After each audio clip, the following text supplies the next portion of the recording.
Colonel Rob Maness has a lifelong record of providing dedicated service to this nation. Having worked his way up from the enlisted ranks to full colonel, he served our country for more than 32 years. He has served as a bomber squadron commander, bomb disposal technician, Joint Chiefs of Staff Operations Officer, assisted the National Security Team with the campaign plan for the global war on terrorism. He authored the first theater nuclear war plan and served as the Vice Commander of America's largest airborne intelligence wing. Colonel Rob Maness is a true American hero.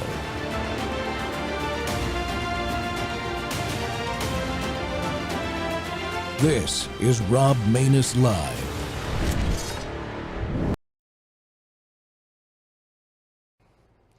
World War III has never been closer than it is right now. We need to clean house of all of the warmongers and America last globalists in the deep state, the Pentagon, the State Department, and the national security industrial complex. One of the reasons I was the only president in generations who didn't start a war is that I was the only president who rejected the catastrophic advice of many of Washington's generals, bureaucrats, and the so-called diplomats who only know how to get us into conflict, but they don't know how to get us out.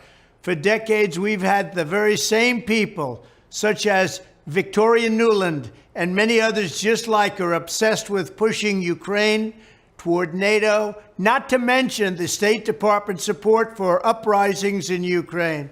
These people have been seeking confrontation for a long time, much like the case in Iraq and other parts of the world, and now we're teetering on the brink of World War III. And a lot of people don't see it, but I see it, and I've been right about a lot of things. They all say Trump's been right about everything. None of this excuses in any way the outrageous and horrible invasion of Ukraine 1 year ago, which would have never happened if I was your president, not even a little chance. But it does mean that here in America, we need to get rid of the corrupt globalist establishment that has botched every major foreign policy decision for decades. And that includes President Biden, whose own people said he's never made a good decision when it comes to looking at other countries and looking at wars. We have to replace them with people who support American interests. Over our 4 years in the White House, we made incredible progress in putting the America Last contingent aside and bringing the world to peace. And now we're going to complete the mission. The State Department, Pentagon, and national security establishment will be a very different place by the end of my administration. In fact, just into my administration, it'll be a very different place, and it'll get things done, just like I did 4 years ago. We never had it so good. We'll also stop the lobbyists and the big defense contractors from going in and pushing our senior military and national security officials toward conflict, only to reward them when they retire with lucrative jobs, getting paid millions and millions of dollars. Take a look at the globalist warmonger donors backing our opponents. That's because they're candidates of war. I am the president who delivers peace, and it's peace through strength. There was a reason we had no conflict. There was a reason we didn't get into wars, because other countries respected us. I entirely built, all right from the beginning, rebuilt our military. It's a big reason for that. They didn't want to mess around with the United States, and now they're laughing at us. We could end the Ukraine conflict in 24 hours with the right leadership. At the end of my next 4 years, the warmongers and frauds and failures of the senior ranks of our government will all be gone, and we will have a new group of competent national security officials who believe in defending America's vital interests above all else. Thank you very much.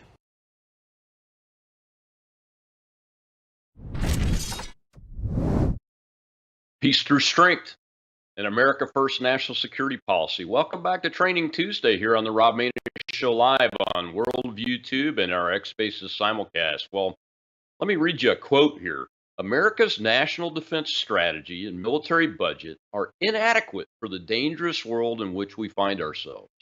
An emerging axis of aggressors is working to undermine U.S. interests across the globe.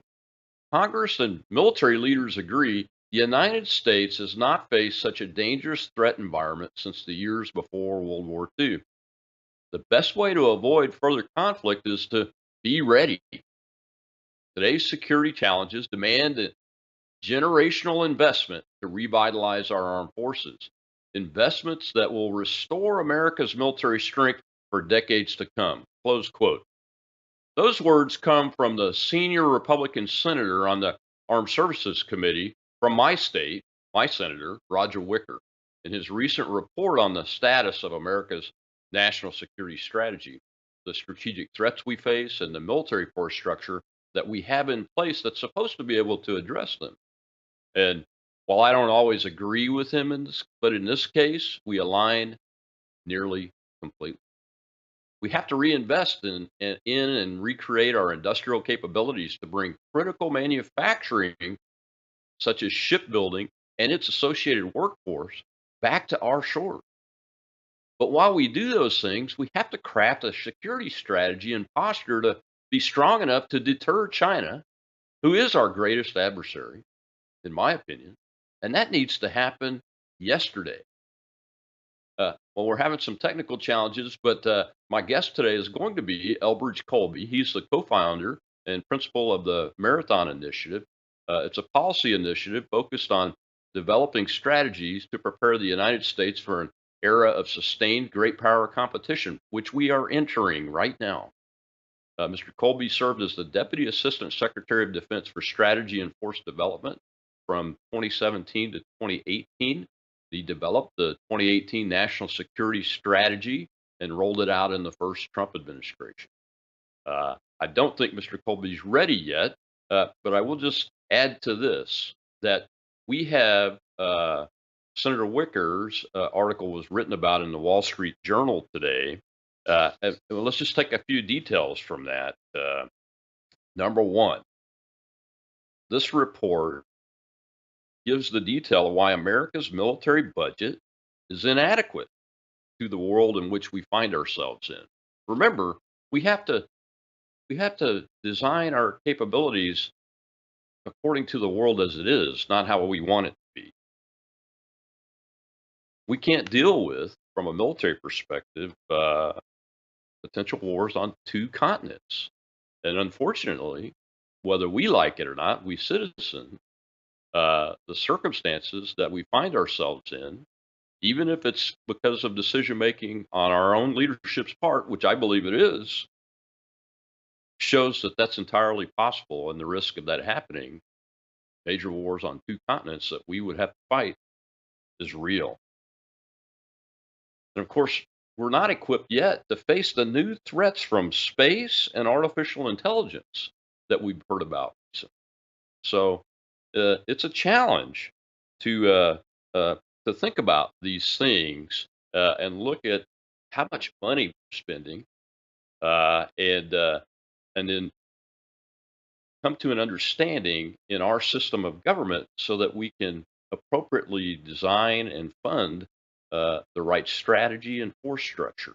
And I think we've got Mr. Colby with us now. Mr. Colby, welcome to the Rob Maness Show. Hey, Colonel, how are you? Good to be with you. Good, Elbridge. It's good to see you. Thanks for spending some time with us today. I just showed one of President Trump's clips from Agenda 47, talking about peace through strength and his policies, and I couldn't find a better person that's consistently writing about these issues. So I really appreciate you coming on to help my audience understand what we should be talking about, especially as we look at a potential Trump 47 administration. But even today, you address some of your comments and writings to the current president. And the first question I wanted to ask you was, Senator Wicker's report, which I think is pretty good. I think I'm aligned with most of it in the 95 to 99% category anyway. He talks about the threats of Russia, Iran, China, North Korea, and throw any other bad actor you want in there as a axis kind of like the Mhm. Axis power of the 1930s and pre-World War II as they were coming together. There is that the right way to characterize this, or is it a coalition or some kind of alliance similar to what we do here in the Yeah, West? Because the ideologue language, I think, gets in the way of yeah, people like you and I. We're trying yeah. to lay out a realism based national security and foreign policy. Well, great to be with you, Rob. Really a pleasure, and we've engaged a lot together on X, so it's great to be on your show and see your face. Hopefully, we can do it personally sometime. But I think that's exactly right, and actually, that's where I start from. I mean, when I hear, I don't speak for President Trump. I support him.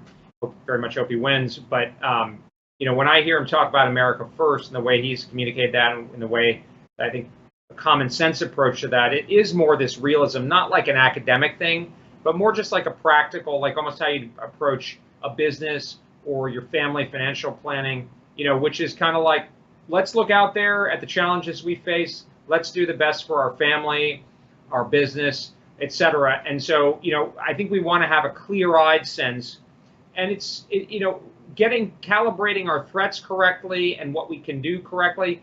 That's prudence. That's prudential. That's in the same way that, if you're a father of a family, you want to help other families, other kids, etc. But it's different with your own family. You have a kind of a hierarchy of responsibilities, and it's your responsibility to meet your foremost obligations, correctly first and foremost, and the challenges to them. That's the kind of mindset that I bring, and that's where I share kind of, Rob, your perspective. And I say this as somebody who, like you, I support what Senator Wicker is putting out there, that the challenges our military faces are very serious in defense industry, in the readiness of our forces, etc. There's going to be a need for more investment. I'm not excited necessarily to spend more on defense. We all already spend quite a bit, but I think it's going to be necessary. Yep. But I think it's going to be necessary really just to keep up probably with China, a more prioritized strategy.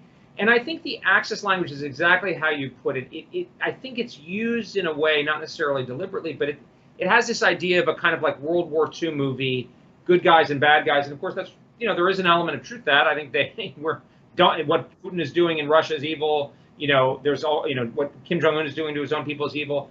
But I think we want to encourage people, and I think it's more consistent with American interests and the interests of regular Americans, to look at things with more, shades that accurately capture. So I think it is a coalition.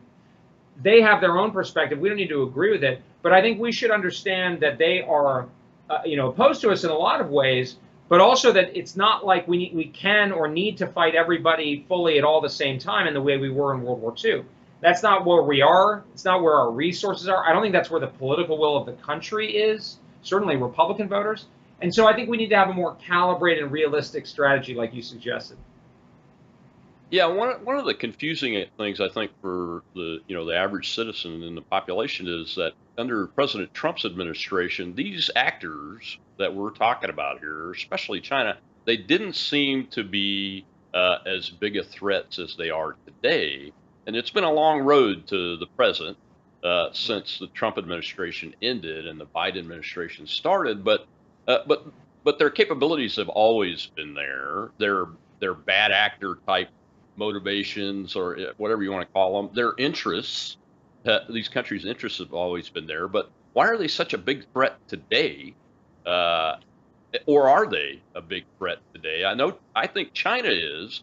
Yeah. It's the other ones that are taking our focus and our priorities away from what I consider is the major threat that we need to deter to ensure peace between the great powers, and that's China.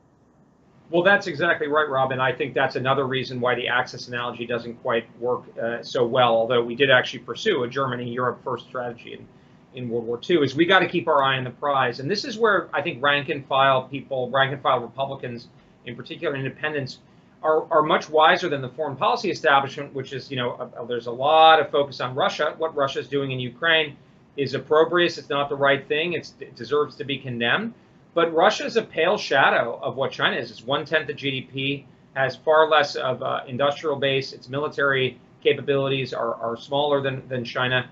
That's the key thing we need to focus on. And we can't pretend like it's 1945 when we were 50% of GDP. That doesn't mean that we're bad. It's not like I'm wearing a hair shirt over this issue, but it's like we got to look at the world as it is. And again, this is where I kind of think like, some of the I talk to European media a fair amount, European government officials, and sometimes they ask, oh, well, could you imagine if President Trump were how Europeans would feel? And I'd be like, well, they should feel better because there was peace, in Europe and in the Middle East and so forth, and we didn't get into any new wars in the Trump years. And then in the Biden years, you've got not only did the largest war in Europe in 75 years break out, but it's not going well. After we spent $170 billion in tons of weapons, largest attack on the Jewish people since the Holocaust, that war's still going on. We're still getting attacked by the Houthis. My view is, again, getting back to that realism thing, we should judge foreign policy like you judge your 401k or your, if you get financial advice. What are the results? And I think the results speak for themselves. And again, I think but part of what I think President Trump, and again, I don't want to speak for him, but what I take from what he's saying is like, let's get practical, let's get real, and China is the biggest challenge. But at the same time, one of the things I really like about what President Trump is saying is President Trump is not saying Xi Jinping is Hitler. He's not saying Taiwan should be independent. He's saying, I'm going to keep open the option of talking with him. That's what he said. He's saying he's sticking to our policy of strategic ambiguity on Taiwan, but it's peace through strength. But it's peace through strength for real, which is first you're strong, but then you're prepared to negotiate.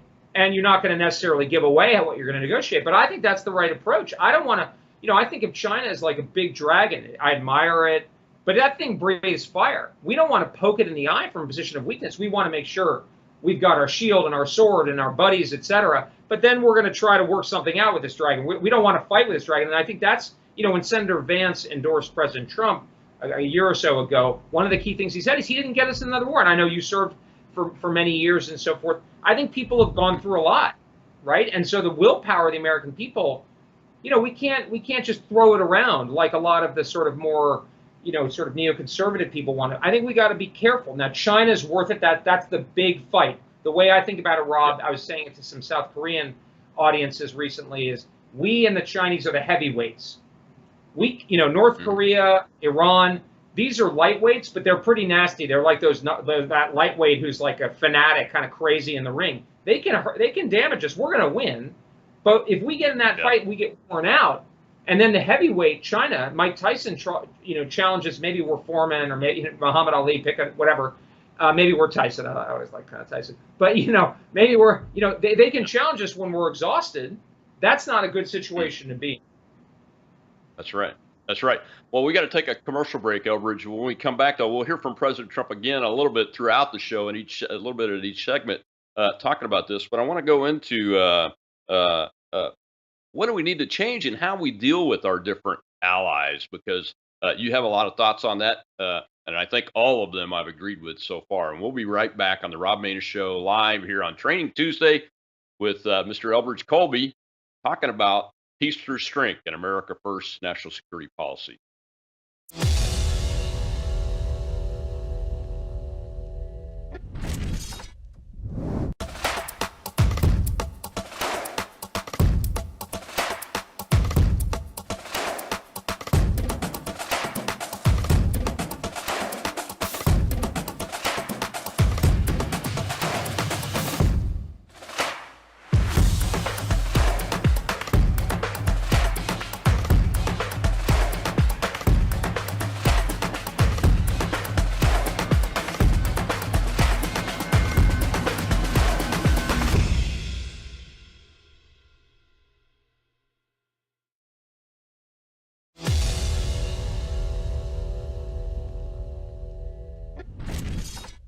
Back in the White House on day one, we are returning to a foreign policy that puts America's interests first.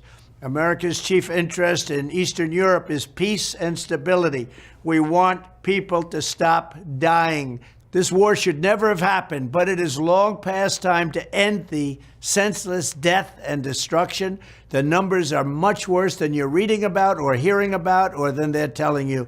Many more people are dying than you have any idea, and certainly many more than they're willing to say.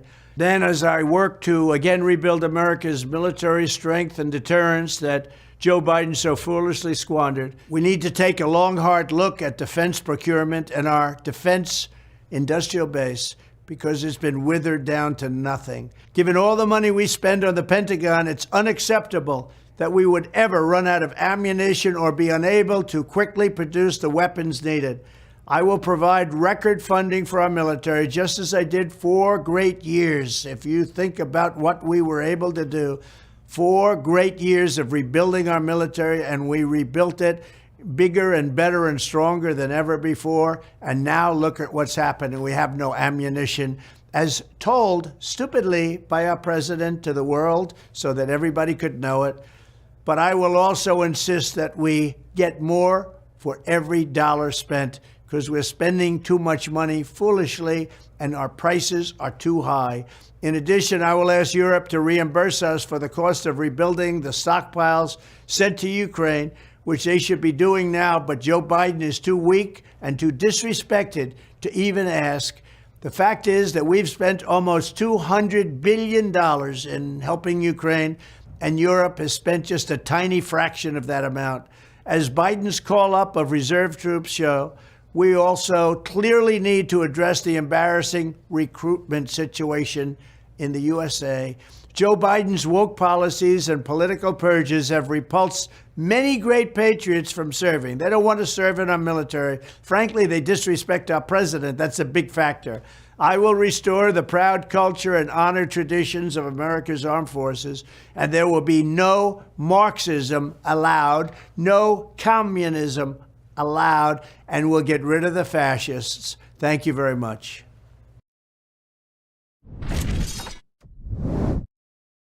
Welcome back to the Rob Maness Show live. Here it's Training Tuesday, and we're talking with Trump administration former Deputy Assistant Secretary for Strategy and Force Development, Mr. Elbridge Colby, who continues to stay active in his world, in thinking on these issues. And Elbridge, I like the clip from the president there. Yes, it's a campaign clip, so there's a little bit of heated rhetoric. I get it, but it's the meat and potatoes of what he's talking about that really has my approval from the perspective of somebody who's had to fight in all these wars that we're doing right now and everything. And one of the things he does, and I think you agree with him like I do, but I want to hear your take on this, is the way we work with our alliances and our allies under his line of thinking is more appropriate for this century, as opposed to the way we were treating them before he came into office. We kind of treated the European countries like they were still poor, had been destroyed post World War II, and the Koreans as if they were poor and backward. Same thing with the Japanese, but all of those are wealthy countries. Every country in Europe is wealthy now, especially Germany, and of course the Republic of Korea and Japan. So his approach to dealing with them seems a much better fit for what we need to do now. Am I wrong on that, or? No, look, I think you got a great agenda, very common sense, as he said, put America's interests first. I mean, I know that's controversial in certain quarters, but I don't know. I thought that's just basic stewardship. That's the job of the Constitution of the government, is to put our regular people, Americans at large, interests first. I think you got a few things running through it. One, he said, we have an interest in peace and stability in Eastern Europe. And if I elaborate on that, I mean, this is my interpretation, it's not speaking for him, but is to say, look, we don't want to get into a war with the Russians in Eastern Europe. I mean, my view is I don't think Ukraine belongs in NATO. I don't think we want to get in the war with the Russians. Obviously, there's certain circumstances in which we got to be prepared for that eventuality, like in a NATO scenario within reason. But like, our interest is in peace and stability, and we've got 2.5 years of a war going on that's not going well, that's cost a lot of money and human lives, and that's not good. So, I think if we could bring that to an end, that would be the better course, certainly from an American point of view. Secondly, defense industry has got to be resuscitated, and I think he's absolutely right when he talks about the ungodly amount of money that we spend and we can't produce ammunition. I mean, there's all this applause about opening an artillery shell factory. I think it was in Arkansas in the New York Times. And that's like 100-year-old technology. I don't know, 40-year-old technology, 50-year-old technology. Come on, we got to get a better deal. The American people have got to get more for their money. He said he's going to spend more, but I think he's saying we're going to get value. So I think that's exactly the right approach, which is to say we're going to have to change things. The whole defense procurement process has got to be changed. Recruiting and readiness. We need an American military, and Rob, you know more about this than I do. I didn't serve in the military, but I think it's common sense, and you hear it from people like Joe Kent or Keith Kellogg or yourself. There's got to be confidence. There's got to be a sense that the military is a fighting organization that's committed to classic American values of meritocracy, of patriotism, of honor, these kinds of things.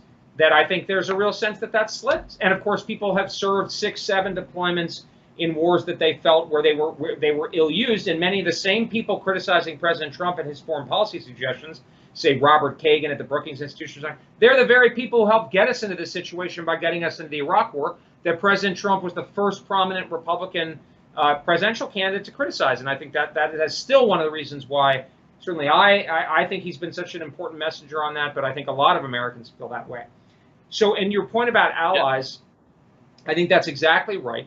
And the only thing I would say, Rob, is, people who criticize President Trump on this stuff, they love to say he's abandoning the post-war order, 1945. Don't let them get away with that. He is actually, in a lot of ways, he's going back to the way that our leaders behaved in the Cold War when we expected our allies to ante up and kick in.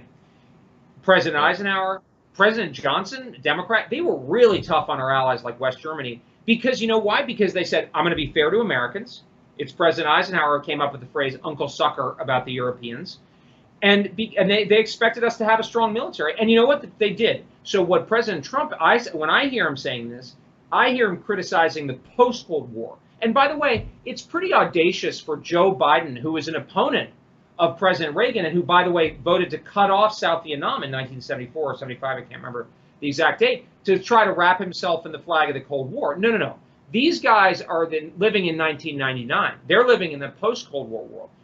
It's those of us who say we need to have a more equitable relationship. South Korea was a poor country in 1953. It's a very wealthy country now. And by the way, they do a pretty good job. So I don't give them a hard time as much as I do the Germans or the Canadians or the Dutch or the Scandinavians, other than the Finns. That's the kind of attitude. And look, they ignored us for many years. They ignored Bob Gates. They ignored Barack Obama. They didn't pay as much attention to President Trump as they should have when he warned them about this, about Nord Stream 2, about defense spending. So now we're at the point where it's really got to be given very directly, and there have to be consequences. And if anything, President Trump is doing them a favor by being clear that there are going to be consequences. Is President Biden helping them by telling them that everything's going to be fine, or the sort of neoconservative Republicans by saying the Americans can do things that we can't actually do? No, that's not helping anybody. Oh, exactly right. And I like I like our focus and President Trump's focus on something like Germany, for instance. Their armed forces in 1990 were the strongest in Europe. Exactly.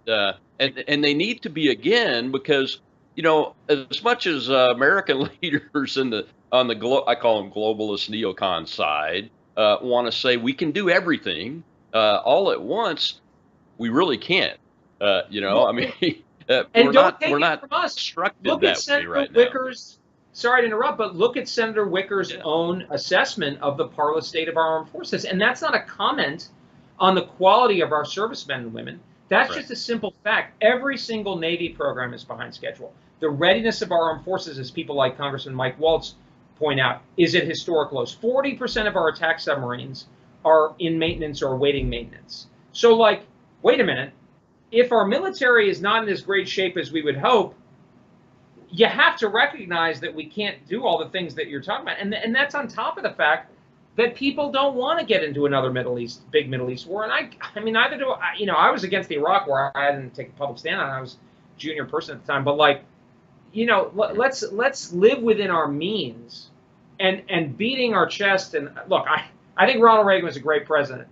I actually think Ronald Reagan gets unfairly treated. I always think it's let's make Reagan great again, because he gets treated as this sort of basically gets treated as a liberal now. And it's wait a minute, Reagan was actually, he was much more based, if you will, than people give him credit for. But, that was a different era. I mean, the debt situation was different. The demographic profile of the country was different. The Soviet Union we had a much stronger industrial base. I'm not saying we give up. No. But I'm saying the kind of agenda President Trump was just talking about there, peace through strength, being more selective, not looking for a fight, but being ready for it if it comes to us. That's, I think, the smart play. Absolutely. And, one of the things that got my attention with Wicker's report, and I think I got an op-ed published not too long ago, or it's in somebody's hopper somewhere, about my support for him, not just because President Trump endorsed him, but because he gets it on shipbuilding manufacturing, not just Navy vessels, but merchant marine vessels, and our weakness there in that we don't do that enough in this country anymore, and we don't have the workforce that we need in order to do that. Then we could talk more about that on the backside of this break, but because I want to talk about his budget proposals, because quite frankly, I'm not really into increasing defense spending to $1 trillion a year. I'd like to see us do some cuts, but I also know that the $55 billion that he wants to add for increasing and improving and rebuilding our manufacturing base is necessary. So we need to talk about that, and I want to get Mr. Colby's take on it as we work through this. On the Rob Maness Show, live on Worldview Tube and X Spaces simulcast. We'll be right back.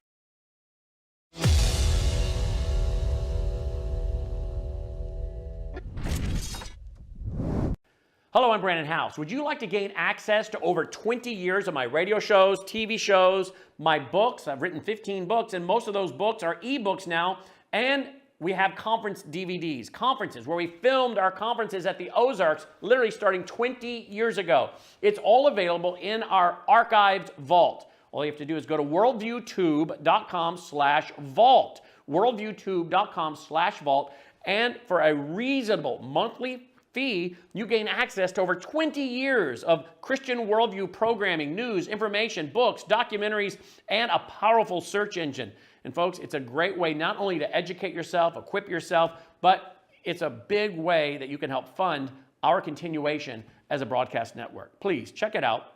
worldviewtube.com/vault, worldviewtube.com/vault, and help us continue pushing out a Christian worldview. I'm excited to announce we're having a huge MyPillow spring sale, and here's a few examples. Buy one of our MyPillow 2.0s, you get another MyPillow 2.0 absolutely free. Made with cooling technology, the best pillow ever just got even better. And this just in, 9 brand new colors and styles of our Percale bed sheets. They're made with the finest long staple cotton, and now you can save 50% or more. That's as low as $24.98. And for the first time this year, I'm bringing you our My Slippers and Sandals for as low as $25 a pair. So go to MyPillow.com or call the number on your screen. Use your promo code to get your MyPillow 2.0s. Buy one, get one free. Percale sheets as low as $24.98. My Slippers and Sandals as low as $25 a pair. And for a limited time, when you order $75 or more, your entire order ships absolutely free.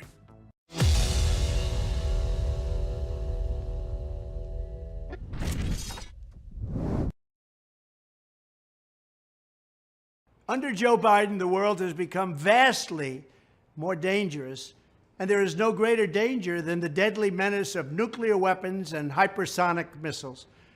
Hypersonic missiles move at many times the speed of sound and 6 times faster than current missiles. Armed with nuclear weapons, they could annihilate entire cities and even countries within minutes. And we cannot let this happen. If you take a look right now, the nuclear word is being mentioned all the time.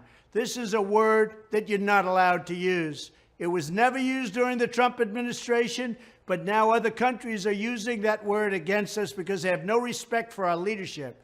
World War III would be a catastrophe unlike any other. This would make World War I and World War II like very small battles.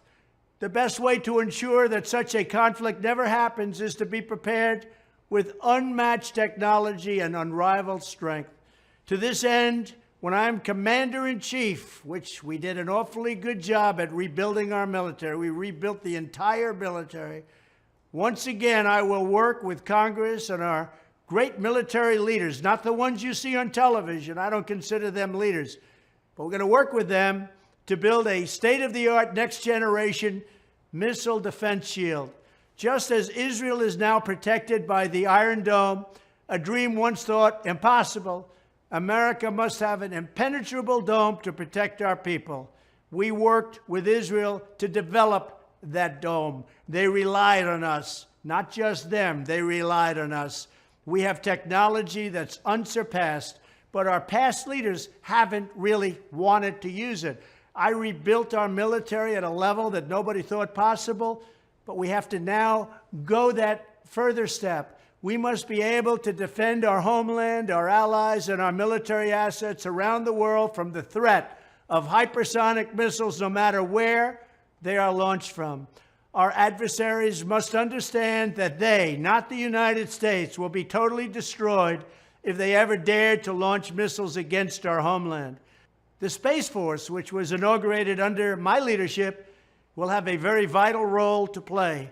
It was such an important thing we did. The Democrats fought us all the way, but we got it passed. First time in 79 years, a new force. Just as I rebuilt our military, especially our nuclear capabilities, I will build the shield to defend America from missile attack. We will have a peace through strength.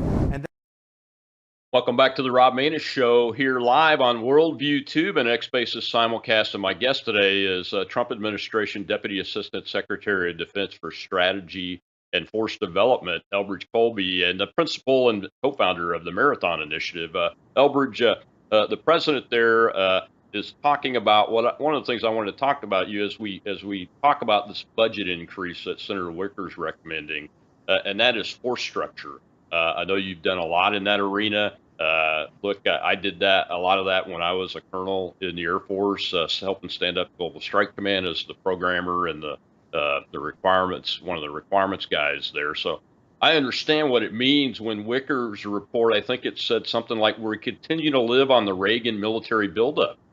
I understand what that means. And it's surprising to me, but that we're still there this many years later, but it's true. And the president points out a couple of things there, the main one being a missile defense capability that we lack in that force structure. But we're behind. Navy. China's outbuilding us in capital ships. China's outbuilding us in Coast Guard ships, in roll-on, roll-off logistics ships, amphibious ships. They're building the first drone aircraft carrier in world history.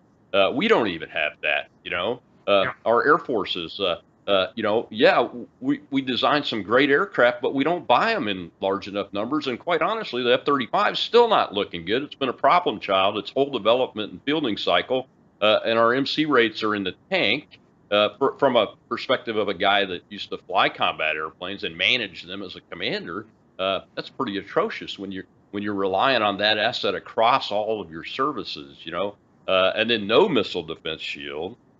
Those kind of things. Our ground forces, they really aren't designed at this point to fight a war in the Pacific against a major adversary while also trying to stiff arm, so to speak, somebody on a European ground war or even a Middle East ground war. So we're behind on that. So he's absolutely right. From a force structure perspective, we are not where we need to be. And Wicker says we need to add $55 billion to the budget to rebuild our manufacturing base. I totally agree with that. And he uses the model of the Cold War and says, hey, for temporarily, we need to bump up our spending to 5% GDP, and we're at about, 3.5% right now. So given that context, what do you say to folks like the folks I talk to every day, which is like, look, we're spending almost $1 trillion a year on defense now. We need to cut something because we should be doing this. Well, I agree with your sentiments very much, and I thought also what the President Trump said. I mean, couple thoughts. So first of all, I think one of the things I try to do as a defense or foreign policy strategy guy is a lot of people in my line of work, they'll just automatically say double defense spending. And I kind of think that's a bit irresponsible, frankly, and almost cheap, because it's like, hey, there's an old joke about an economist, they're marooned on a desert island, they finds a can of, Spam or something, but he can't open it. And the economist solution is, well, assume a can opener, and it's like, well, assume that we double defense spending. You look at the situation that Americans face, and you look at, for instance, Republicans in the Congress who are really concerned about spending, and I think they have right to be concerned about spending. You look at interest rates, you look at debt to GDP ratio that even Jay Powell is talking about. So I feel my responsibility ultimately to the American people's decision and their political representatives who have a national perspective, really, to decide what the right level of spending is. I think what's important for people like me to do and us in our conversation is to be clear about, I think, what's really critical. I think the critical things are preventing China from dominating Asia because it would dominate the world along with our allies. That's a conventional force. I think having a low-cost counterterrorism, or sort of more sustainable counterterrorism thing rather than 2007, because we don't want another 9/11 or, God forbid, a WMD attack. And then I think what President Trump was getting at, which is a strategic deterrent, which tells anybody who's thinking about it, it's going to be the worst day of your life if you mess with us at the nuclear level, et cetera. And that, I think the core of that is our nuclear deterrent, which is, talk about Reagan. I mean, some of the parts of our nuclear deterrent, you've worked at a Global Strike Command, B-52s go back to the 1950s. I think some of the designs for the B-52s may go to the late 40s, certainly the 50s. So that's like, we are running off a very old situation. I think one of the things, and again, I'm sympathetic to the skepticism about, I mean, it's insane that we spend almost, like President Trump is saying, almost $1 trillion and we can't produce like basic equipment. Like, what? And a lot of the problem is not going to be solved by money because you know what? Prices get jacked up. The defense companies, basically, their incentives are to respond to shareholders, not to serve the public. I'm not saying that's wrong, but we just need to be realistic. They're not public spirited. They're not supposed to be. They're supposed to look after their shareholders. But we as the public and policymaker types of people advising them, they should be conscious of that and not say, oh, we're going to double defense spending, everything's going to be fine. Because A, I don't think we're really in a position probably to do that. And B, it wouldn't even solve a lot of it. So what do we do? And I think this is very consistent with some other things President Trump has been talking about, other people like Senator Vance, Senator Hawley, Senator Rubio, Senator Cotton, et cetera, kind of thought leaders on the Republican side, is we need to reindustrialize our society, right? Like it was obviously a big mistake to let the Chinese hoover our entire industrial base over. And this is where I think the agenda dovetails very closely with President Trump, but also like Ambassador Lighthizer are talking about. We want to bring good jobs back to this country that aren't, just learn to code or something, but good jobs in industry and kind of hard hat jobs. If we can do that, we also will be in a better position to solve a lot of our defense industry problems because we'll have enough welders. That's part of the problem. We don't have enough trained personnel to maintain and build our ships and aircraft, right? I mean, I'm sure this maintenance for airframes, et cetera, that are themselves older and so forth. So I think if we present the reindustrialization agenda and defense industry is part of that, but not just simply pouring more money down the current, and that could involve reform of the current defense industry. I don't have the magic answer to whether that means splitting up companies or whatever, but a more competitive, a more open, because there's monopolies all down the supply chain because there's been consolidation. I'm not pointing fingers at people and saying we should, but I'm saying we got to get more value out of the dollar. And I don't see that happening if people are like, wait a minute, we're going to double. And you mentioned the F-35, and it's like, that's a huge amount of money. And then, we got to take, the thing is, even if we do get defense spending increases, we have so many problems that it's going to take a lot of money just to fix the basics, like the ICBM. You're an airman. Like the ICBM, that's one of our core parts of our nuclear deterrent. It's overpriced and over budget already. Just got started. The number one priority for the Department of Defense, the Columbia-class ballistic missile submarine replacement to the Ohio, the backbone of our strategic deterrent, delayed, right? So we need to spend, like we've got flooding in the basement. Like people are talking about like adding, a section onto the house. Wait a minute. First, control the flooding in the basement, right? And that's the thing. And we got to take the other side seriously. The Chinese, they just put their flag on the dark side of the moon, which is apparently the first time that's happened. I'm not exactly sure, but I don't think we've been to the moon since the 70s. And correct me if I'm wrong, but like we got to respect people. That's their second landing on the side of the moon, and their probe just relaunched to bring its samples back to China. President morning. Trump's talking about hypersonics. In 2021, they conducted tests of their hypersonics. Not only that we apparently not figured out, but we didn't know was possible. So we got to respect the other side. Not like, and we used to do that. I don't know when you joined the military, but like after Vietnam, after Korea, certainly after Vietnam, there was a healthy respect for, even by that standard, they were not the top rival. They were not the Soviets, but we did not win in Vietnam, right? Unfortunately. But I also think that's the kind of attitude, and I say this with respect to you and with all those who served, is like, I don't think we should be so hubristic about our own performance. Because when was the last time the U.S. Navy was in a fleet action? 1945. When was the last time U.S. ground troops were under enemy air attack? Korea. When would we last do a Reforger level exercise? In, I think, the 80s, maybe the early 90s. So like, that's the sort of like, I mean, to me, the analogy I use, like, how did Tom Brady win all those Super Bowls? I don't think in the offseason he's saying, hey, guys, you don't need to worry about it. You're unbeatable. Don't take it easy. No, he said, every year we got to earn it. And you got to take right. nothing. That's the attitude I think we need to have in our military.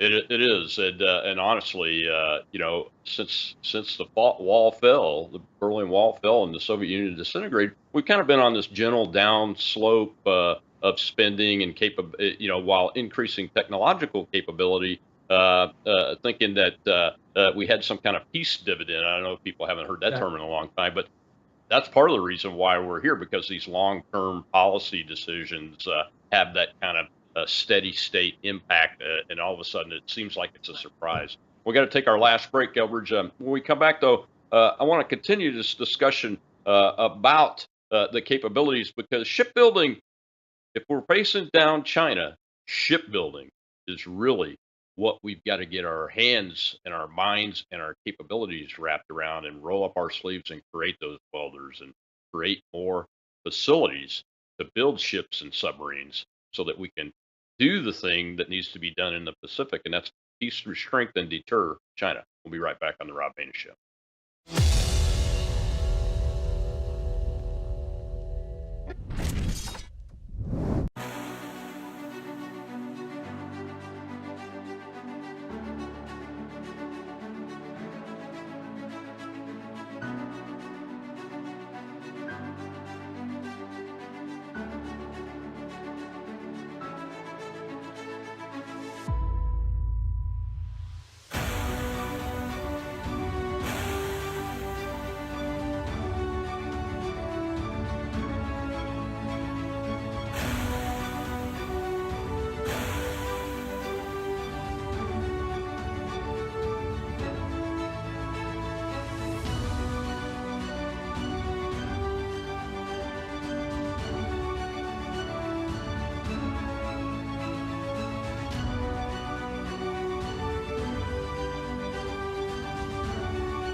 Gonna keep them busy.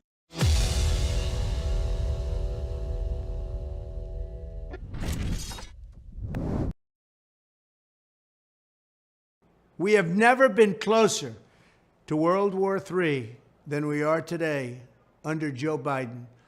A global conflict between nuclear-armed powers would mean death and destruction on a scale unmatched in human history. It would be nuclear Armageddon. Nothing is more important than avoiding that nightmare. We will avoid it, but we need new leadership. Every day this proxy battle in Ukraine continues, we risk global war. We must be absolutely clear that our objective is to immediately have a total cessation of hostilities. All shooting has to stop. This is the central issue. We need peace without delay.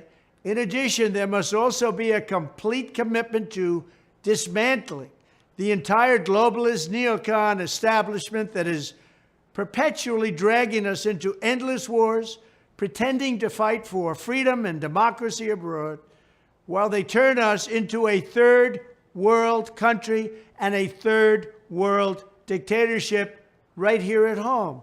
The State Department, the defense bureaucracy, the intelligence services, and all of the rest need to be completely overhauled and reconstituted to fire the deep staters and put America first. We have to put America first. Finally, we have to finish the process we began under my administration of fundamentally reevaluating NATO's purpose and NATO's mission. Our foreign policy establishment keeps trying to pull the world into conflict with a nuclear-armed Russia based on the lie that Russia represents our greatest threat. Welcome back to the Rob Maness Show. It's Training Tuesday, and we're talking with my guest, the Trump administration's Deputy Assistant Secretary of Defense for Strategy and Force Development, Mr. Elbridge Colby, about these policies that we can expect and really what we ought to be thinking about and actually trying to implement right now for the sake of peace. And Elbridge, the president there is talking about deconstructing some things, and I think that's part of the, Senator Wicker's put a marker on the table from a budget perspective. I think we're in agreement that, that money's needed, but we've got to figure out how to get it to the right place. And a lot of the American people really aren't going to put up with, I don't think, any big increases in defense spending. But it's a debate. It's a debate starting point, is what it is, and we might be able to find it in things like taking DEI out and climate policy out, the non-mission related expenditures. We spend hundreds of billions of dollars on those kind of things. The next Secretary of Defense and Secretary of State and DNI need to be laser focused on finding those areas that we don't need to be funding, while at the same time writing the walking and chewing gum, getting us back on a peace through strength footing while we get on an upward trajectory on the manufacturing capability, really. I mean, because the shipbuilding, look, the Chinese Navy, just take the merchant marines. They have 600,000 merchant marine shipbuilder workers. We have 130,000. Yeah. That's the kind of difference that we have, that we've got to make up. Yeah, I mean, I love that, what President Trump was saying about the importance of peace and how dangerous the situation is, and also in the earlier clip about the risk of nuclear war. I've been pointing out, I really agree with that we are in an exceptionally dangerous situation. I mean, there's a war going on, but we are now publicly authorizing our weapons to be used to attack internationally recognized Russian territory. That's never happened before, as far as I know, where a nuclear state like Russia is, and this is an escalatory threshold that we set. This is not something the Russians cooked up. This is an incredibly dangerous situation, and the kind of blithe lack of care and seriousness that people, frankly, and some Republicans are also going at, is incredibly ill-advised. Like, President Trump is absolutely right to remind us, and I've been trying to do this myself with a much smaller megaphone, obviously, but to say, look, like a nuclear war. I mean, there's a, I don't know if you see this, Rob, I think we've talked about this, but there's all these people, usually behind a picture of a dog, but they're saying, oh, people, you're a coward for being worried about nuclear war. And I'm like, people need to get out and touch grass. I mean, this can happen. Yeah.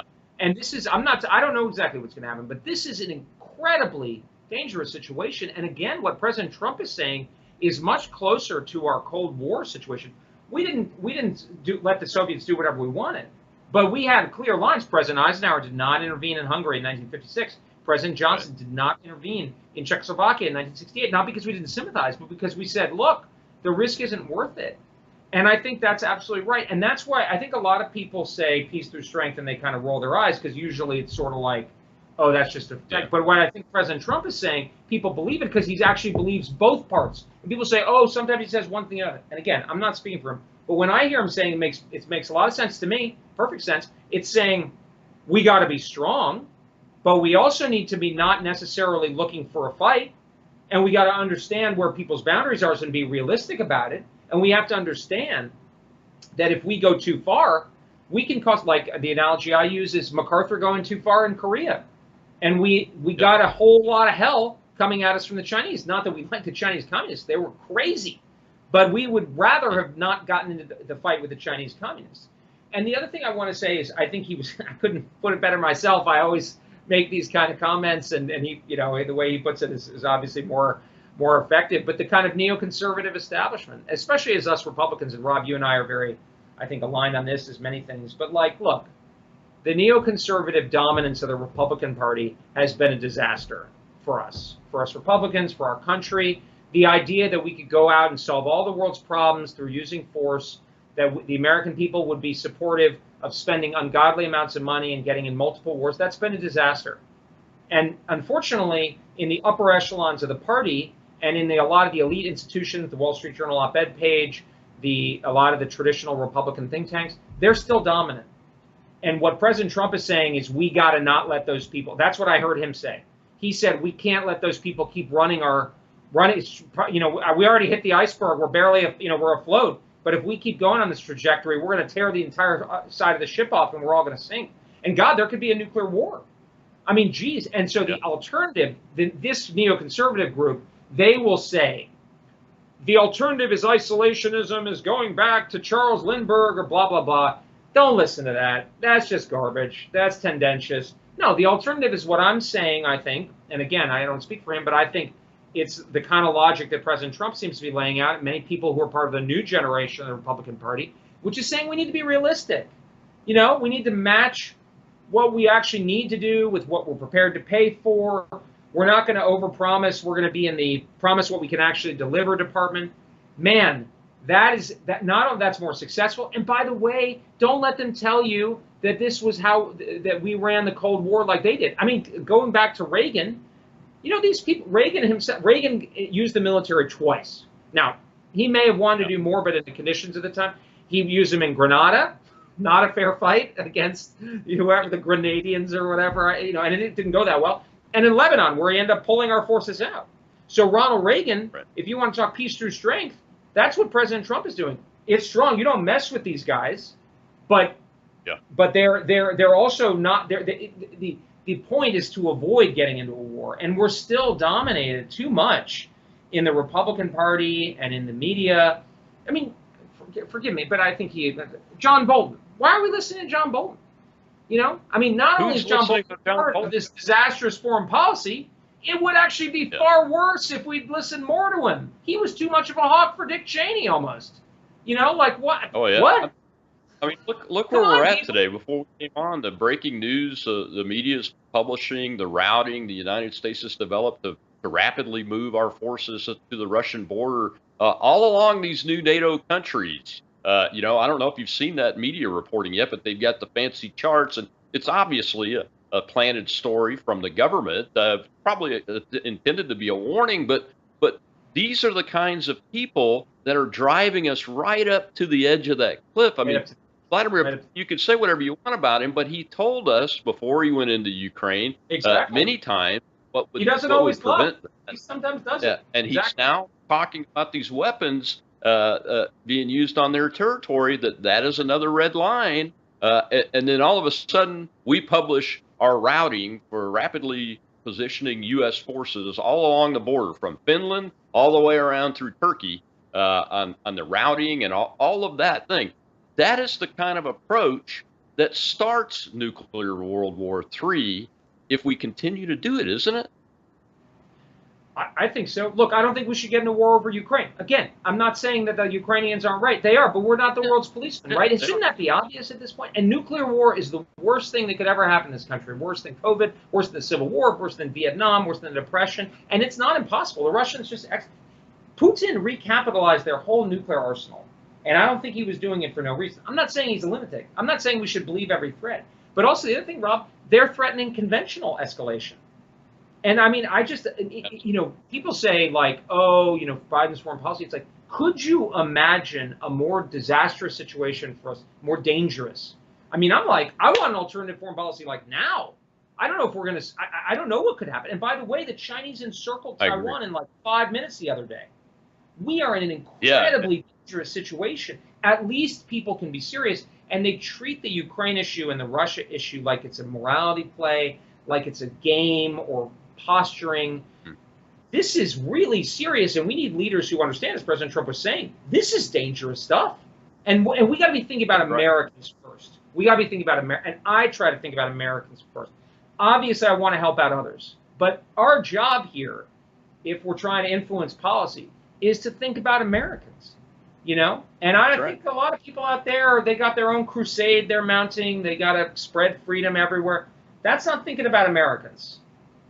Yep, absolutely right, man. That's why I wanted to get you on. And I got to get you back because I want to do a deep dive into Yeah, force I'd love structure and to. strategy I vis-a-vis know. China and deterring China, especially before the election happens. But tell folks where they can find you before I let you go, Elbridge. Thank you so much for joining us today. It's been a great show. Thanks, Rob. It's really a pleasure and a big fan of yours. So it's an honor, and I'd love to come back. You can see, it's on X there at Elbridge Colby. I'm active there, and you can also my book, The Strategy of Denial. That's the kind of more the whole treatment if you want to go through it. But I wrote it for every American. It's not just written for the cognoscenti and the foreign policy elite. So I always am really pleased when regular Americans from every walk of life take a look at it, and I've had good feedback on that. So. But great to be with you, Rob. Thank you very much, Elbridge. We appreciate it. We'll see you again soon. Tomorrow, Whistleblower Wednesday, and we're going to force farmers to get a mRNA vaccine for the bird flu. We got a whistleblower to talk about that for the hour tomorrow, and I'm sure it'll be wild, just like today's show was. I'm Rob Maness on Worldview Tube and X Spaces Simulcast. We'll see you tomorrow.